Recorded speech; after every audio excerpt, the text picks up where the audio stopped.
Yeah.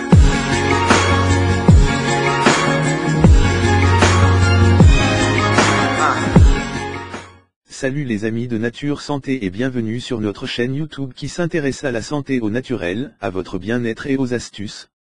Avant de vous présenter le sujet d'aujourd'hui, je vous prie premièrement de vous abonner à notre chaîne Nature Santé et surtout d'appuyer sur l'icône en forme de cloche située à côté du bouton abonner afin de recevoir des notifications chaque fois que nous posterons une nouvelle vidéo en ligne. Si c'est fait déjà, je vais aujourd'hui vous expliquer comment la colonne vertébrale est-elle connectée à d'autres organes.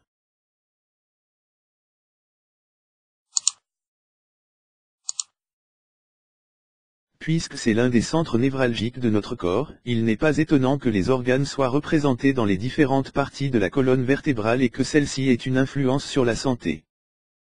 Le fonctionnement du corps est l'un des phénomènes les plus mystérieux du monde. Le parfait engrenage dont il est fabriqué ne cesse jamais de nous surprendre. La nature n'a rien laissé au hasard et plus nous en connaîtrons, plus cela se vérifiera, puisque chaque jour, on découvre de nouvelles connexions entre les membres de l'organisme. L'exemple le plus significatif est la colonne vertébrale, qui est connectée à tous les autres organes. Elle est étonnante car l'épine dorsale est un os mais pourtant, son état intervient dans le bon fonctionnement des organes et des muscles, comme les poumons ou le cœur. Ne pensez pas qu'il s'agit d'un lien aléatoire ou confus. Pas du tout. On a découvert les points exacts qui sont liés à des parties déterminées de notre corps.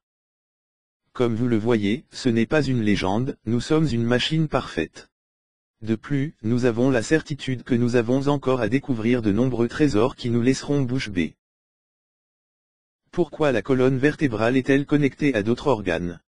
La cause de ce phénomène est bien plus simple que ce que l'on pense. La colonne vertébrale est l'organe qui nous maintient debout, c'est-à-dire, qui nous soutient et unit tous nos organes. Elle est composée de petits os qui s'appuient sur des muscles et des formations qui sont aussi en contact avec d'autres. Ainsi, lorsqu'un d'entre eux se déplace, la même chose arrive avec les autres, ce qui exerce une influence sur le fonctionnement de ceux-là également.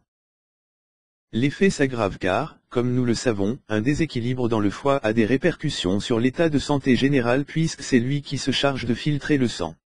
Il est donc nécessaire de prendre soin de nos émotions. Le dos souffre quand nous avons des sentiments négatifs, que ce soit du stress ou de la tristesse. Cela signifie que l'intelligence émotionnelle est fondamentale pour contrôler notre évolution physique. Quand nous évitons la tension dans cette zone, nous empêchons que des conséquences sur nos organes vitaux. Quand devons-nous surveiller notre colonne vertébrale? Lorsqu'on ressent des gênes, les médecins ont tendance à concevoir des traitements qui se concentrent sur les zones où apparaissent ces gênes. Parfois, les résultats de ces thérapies ne se voient pas rapidement et ne sont pas aussi efficaces qu'espéré. Peut-être que c'est le moment de faire un check-up de l'épine dorsale. Les maladies les plus fréquentes liées à ce problème sont les suivantes. La migraine. Le dos est impliqué dans la plupart des maux de tête. Les contractures musculaires génèrent le déplacement des os, et donnent lieu à des souffrances au niveau de la partie supérieure de la tête, ainsi qu'au niveau du visage.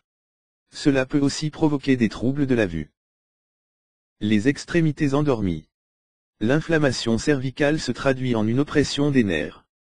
En conséquence, le sang circule difficilement. Quand cela arrive pendant un long moment, les extrémités s'en ressentent et commencent à perdre de la sensibilité.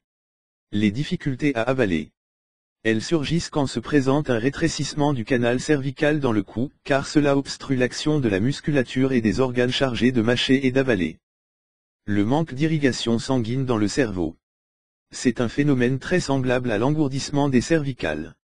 La pression des muscles sur les artères limite la quantité de sang qui arrive dans le cerveau. Ces effets peuvent être légers ou graves, des nausées passagères à des accidents plus importants, comme l'ictus. Les difficultés digestives.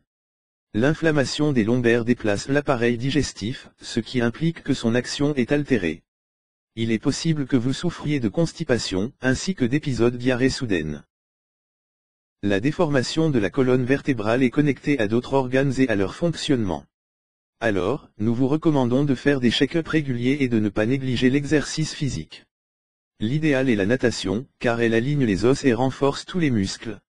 Grâce à elle, vous aurez un grand contrôle sur cette zone si délicate.